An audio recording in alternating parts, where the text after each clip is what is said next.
E chegou a hora da resenha cultural aqui no 4x4. A gente vai falar um pouco sobre o escritor Tolkien.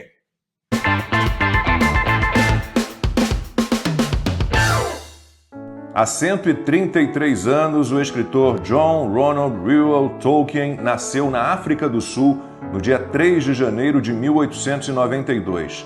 Mas aos 3 anos de idade se mudou para a Inglaterra, onde nasceram seus pais.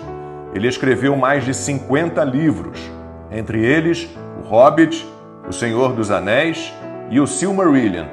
Tolkien ficou conhecido como o pai da literatura fantástica. Seus livros foram traduzidos para mais de 50 idiomas e venderam mais de 200 milhões de exemplares. Em 1900, a mãe de Tolkien se converteu ao catolicismo, o que o influenciou profundamente.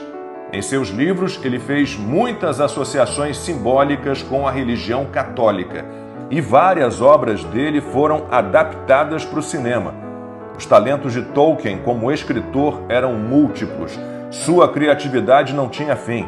Ele falou muito da queda e da redenção, do sofrimento, antes da vitória do bem contra o mal e das cicatrizes das quais ninguém se livra facilmente. E o Rasta gravou um comentário sobre o Tolkien para o 4x4. Tolkien traz para a gente as grandes questões que a humanidade sempre se colocou. Ele traz a questão da redenção humana, a questão da mortalidade, a questão do nosso senso de eternidade, a providência e o destino dos homens, e até mesmo a questão da justiça dentro da ordem política. E ele traz esses elementos dentro de um universo que é amplamente inspirado nas antigas lendas pagãs de uma Europa nascente ainda não propriamente cristianizada, como Beowulf ou a saga Volsunga, mas que figuram ali as virtudes humanas. Ele pega tudo isso e lê de acordo com a luz do Cordeiro. Então ele traz a santificação desses elementos. Se você pega toda a questão que Platão abordou do rei filósofo e da aristocracia na República, ela é personificada e santificada através de Aragorn, que resolve essa charada com o surgimento de um rei santo que reestabelece a ordem. Você tem questões como a providência. Nas menores coisas, nos menores atos, as coisas se ordenam para um grande esquema. Né?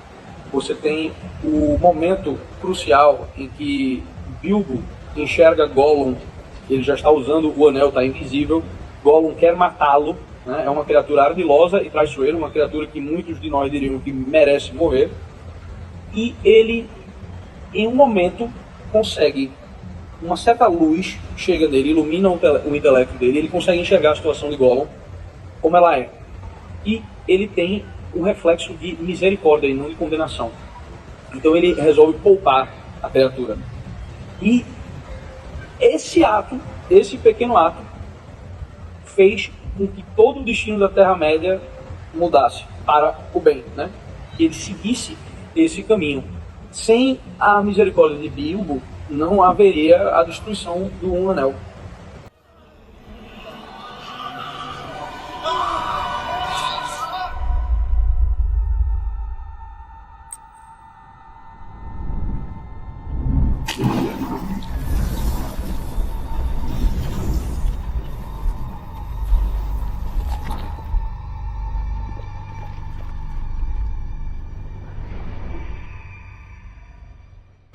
Que ninguém conseguia resistir. O próprio Um Anel também traz a questão do mal, né?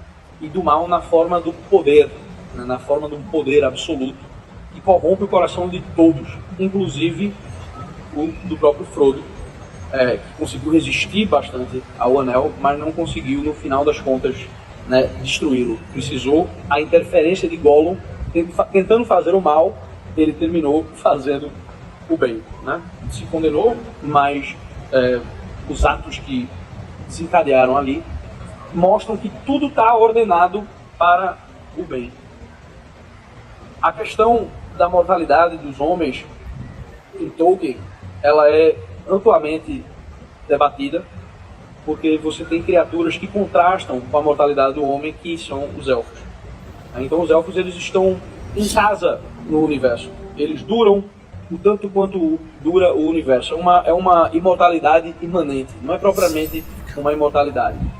E os homens que têm essa mortalidade, essa contingência, né, aparentemente muito mais curta, os homens têm um destino que não é revelado nem aos anjos.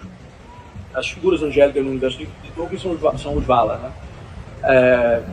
Então, a mortalidade dos homens é um presente do Criador para que a vida do homem tenha, naquele espaço de tempo, o máximo de significado e que as suas ações ecoem na eternidade. Obviamente, alguns homens encaram a mortalidade com desespero e outros encaram a mortalidade como um chamado para fazer aquilo que é correto enquanto há tempo. É o que Gandalf explica quando ele diz que não é dado a nós escolher em que tempo vamos nascer, em quais circunstâncias vamos nascer, mas apenas o que fazer com aquele tempo que nos foi dado. Então Tolkien traz o épico da cruz e faz com que, não uma alegoria barata, mas com que este mito fundamental da cruz ilumine todas essas construções poéticas que surgiram com a humanidade. Então ele é um grande redentor do pagão, ele é um grande redentor das lendas e das histórias de fadas e da fantasia, da alta fantasia. A gente agradece muito a participação aí do Rasta e fica como dica para todos vocês, então, os livros e os filmes, os livros adaptados para o cinema do Tolkien. Eu confesso que eu tenho certa dificuldade de acompanhar, eu não sou muito de literatura fantástica, nem de ficção científica, mas literatura fantástica não é muito a minha praia, mas eu estou convivendo muito com o Max Cardoso, que como Rasta é um profundo conhecedor de Tolkien. De vez em quando ele me pega e fica me explicando um pouquinho todo o enredo, toda a simbologia que há na obra do Tolkien. Não sei se Ana e Constantino gostam. Não, só dizer que ele também foi responsável pela conversão do grande amigo C.S. Lewis, né? Autor de outra grande obra de ficção que é Nárnia. Então, Tolkien realmente é fantástico. Senhor dos Anéis é uma obra, assim, eu diria, atemporal. Eu já assisti, não sei, 10 vezes, e cada vez que você assiste ao longo do tempo, você interpreta de outra maneira, outras cenas te pegam. Então, é uma obra de arte.